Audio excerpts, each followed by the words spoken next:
everyone, welcome to my channel. My name's Anne, but I also go by my nickname Nini. I like to focus on Midwest true crime because I'm a Minnesota farmer's daughter. Today we're going to go to the Ozarks of Missouri. And no, we're not talking about money laundering. We're going to talk about a young woman who was murdered, and her case was cold for over 20 years until DNA finally brought her some justice. Jacqueline Sue Johns was born on June 7th, 1965 in Springfield, Missouri. She was the youngest of 4 daughters to Les and Shirley. She grew up just south of Springfield in Nixa. In the 1980s, Nixa had a population of about 3,500. It is a cattle ranching community full of cowboys nestled in the Ozarks. Everybody in Nixa knew and loved Jackie. She was known for her beauty and had even been crowned beauty queen of Nixa's Sucker Days festival. Sucker is apparently a kind of fish, and this festival was like a town festival where the schools would close and everybody in the town would celebrate and have a big fish fry. Jackie was known for her beauty, but she was also known for her charismatic personality. She was friendly and outgoing. She owned a black Camaro and had personalized license plates that said Jackie 1. Jackie worked as a waitress in the Nixa Sale Barn Cafe. She was a favorite of patrons. This cafe was attached to a cattle sale barn, so it attracted a lot of cowboys. Jackie had a boyfriend she had recently started seeing, and he worked next door in that sale barn. He was a few years older than her and was going through a divorce, but Jackie had fallen head over heels in love with him. On June 17, 1985, not long after Jackie had turned 20, she worked her shift at the cafe and then left around 10:30 to drive home to where she lived with her parents.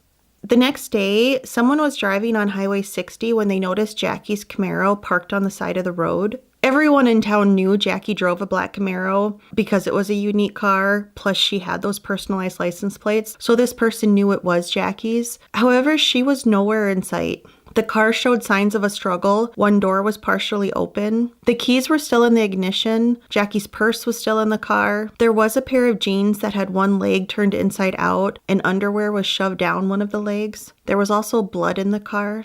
The person who found Jackie's car called Jackie's parents, and they said she hadn't come home the night before, so her parents called 911. When police searched the car, they found a car jack in the trunk that had hair and blood on it. They soon found out that the last time anybody had seen Jackie was when she had left the cafe the night before. People and police started to search for Jackie. The search for the missing Nixa woman took to the air today as law enforcement officials continue to look for Jackie Johns. The town was distraught because Jackie was so well loved. On June 22nd, 4 days after Jackie was last seen, some people were fishing on Lake Springfield and saw something floating in the lake. As they got closer, they realized it was a woman's body. It was Jackie Johns. This lake was about 5 miles north of where Jackie's car had been found. She was naked and her body was covered in bruises. She had injuries on her head that looked like she had been beaten with a blunt object. Police think the killer used that car jack that was covered in hair and blood.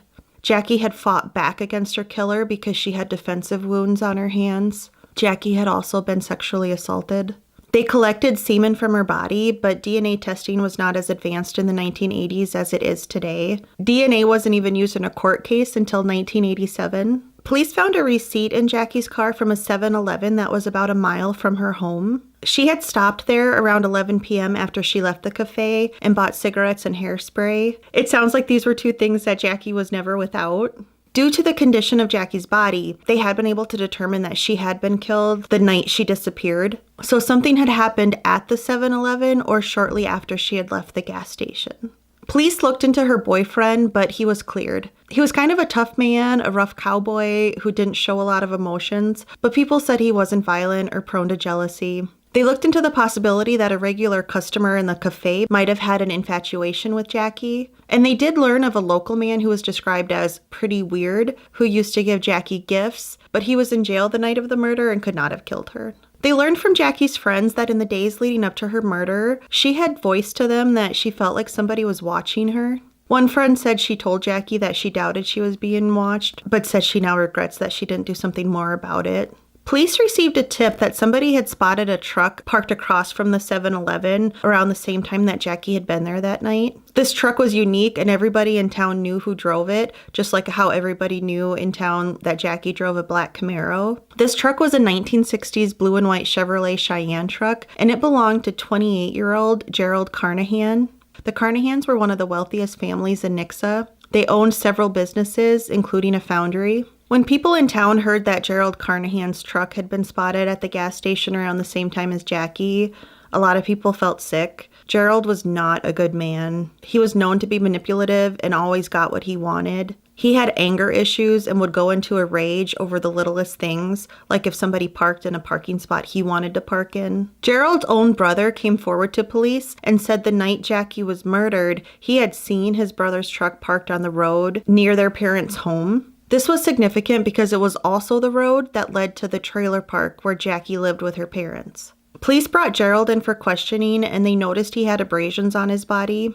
He told police he knew Jackie from the cafe, he was a frequent visitor there, and also from when she had worked for the family's foundry for a short time. But he said they weren't close and didn't know each other very well. When they told him people had spotted his truck near the 7-Eleven around 11 p.m. that night, he said that was impossible because he was home at that time. Gerald was married to a woman named Pat who had been out of town at the time on business, but Gerald and her 19-year-old daughter had went out to eat that night. He said they had gotten home around 10:45 p.m. When they talked to Gerald's stepdaughter, she verified that yes, they were home by 10:45, and she said she didn't hear him leave the house after that, and said she felt pretty sure that she would have heard a door open or the car or something if he had left. Gerald agreed to do a polygraph test, but he never showed up. Obviously, that makes him look suspicious. The suspicion on him grew when police found out that the reason Jackie quit working at the Carnahan's foundry was because Gerald would not leave her alone. He had always flirted with her and repeatedly asked her out on a date. She kept turning him down, but Gerald kept asking.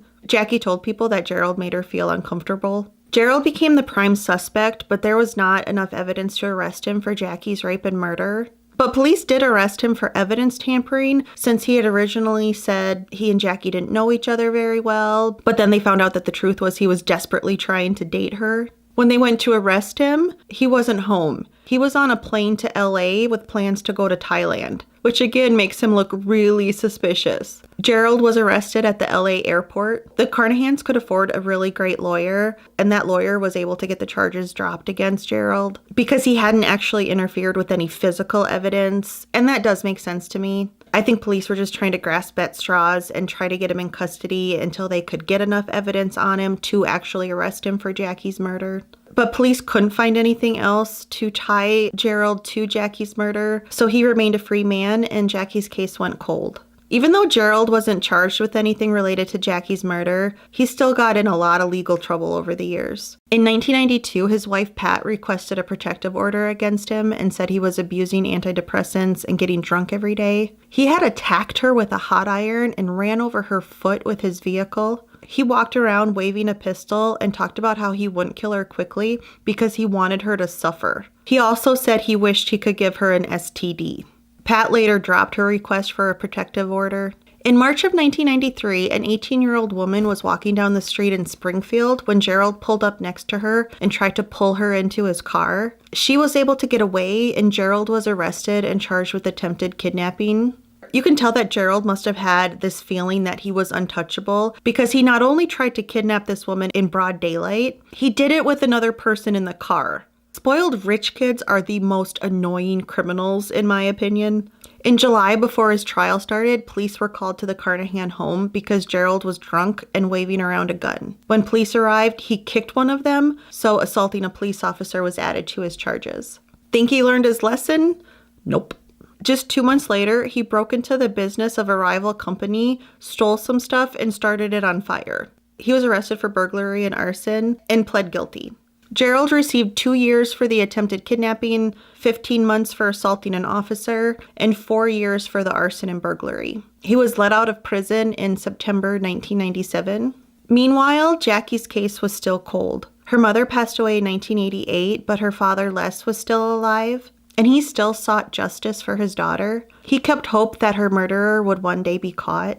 That's terrible. In other words, that's all that's on her mind. It's changed. Now, my lifestyle, I'll say you don't have the energy to do things you normally would do. In other words, you just don't have the desire. In 2007, detectives took another look at Jackie's case and they went through all the evidence they had collected. They realized they still had that semen sample. DNA testing had come a long way since 1985, so they decided to test it. But they were worried it still might not work because Jackie's body had been in the water for 4 days, so they were worried that might have interfered with the sample. But they're like, it's worth a shot.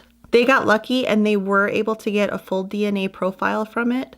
They checked it against Jackie's boyfriend just to cover their bases, and it was not a match. They got a search warrant to collect Gerald's DNA, and it was a match. 22 years after Jackie's murder, Gerald was finally arrested in August 2007 and charged with rape and first-degree murder. His trial started in September 2010.